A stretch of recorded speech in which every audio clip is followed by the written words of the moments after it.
சும்மா வெறுமனே உட்காந்துட்டு டிவைஸை நோண்டிட்டு 25 தரம் சோசியல் மீடியாவை மெசேஜஸை பார்த்துட்டு ஒரு நோட்டிபிகேஷனுக்கும் டைம் ஸ்பெண்ட் பண்ணிட்டு இல்ல டெலிவிஷன்ல இருக்கிற அத்தனை சீரியலையும் விடாம பார்த்துட்டு இது டைமை இன்வெஸ்ட் பண்ணாதது மட்டும் இல்லாம டைமை வேஸ்ட் பண்றதையும் தாண்டி தற்கொலை பண்ணிக்கிறது. இந்த டைமை வேஸ்ட் பண்றதுல கூட உங்கள் வாழ்க்கையை அழிக்கக்கூடிய கருத்துக்களை உள்வாங்கினீர்களானால் சொந்த காசுல சூனியம் வச்சுக்கிறதுன்னு சொல்லுங்களேன். பணம் கொடுத்து விஷம் வாங்கி குடிக்கிறது, குடிச்சா பசி அடங்குன்னு கற்பனையில வேற இருக்கிறது. இதை நிறுத்துங்கள். ஒவ்வொரு மணி நேரமும் பிஸியா இருக்கிறது முக்கியம் இல்ல, ப்ரொடக்டிவா இருக்கீங்களான்னு பாருங்க. உங்களுடைய வாழ்க்கையின் குறிக்கோளை நோக்கி செல்றீங்களா பாருங்க.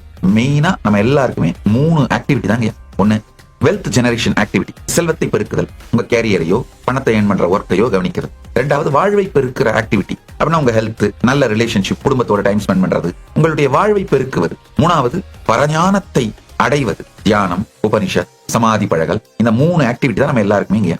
அழகா இந்த 3க்கு மட்டும் ப்ரையாரிட்டி கொடுத்து இதை தவிர வேற எதுலயும் காலத்தை வீணடிக்காம ப்ரொடக்டிவா இருக்கிறதுன்னு பண்ண ஆரம்பிச்சீங்கன்னா நீங்கள் வெற்றியாளரே.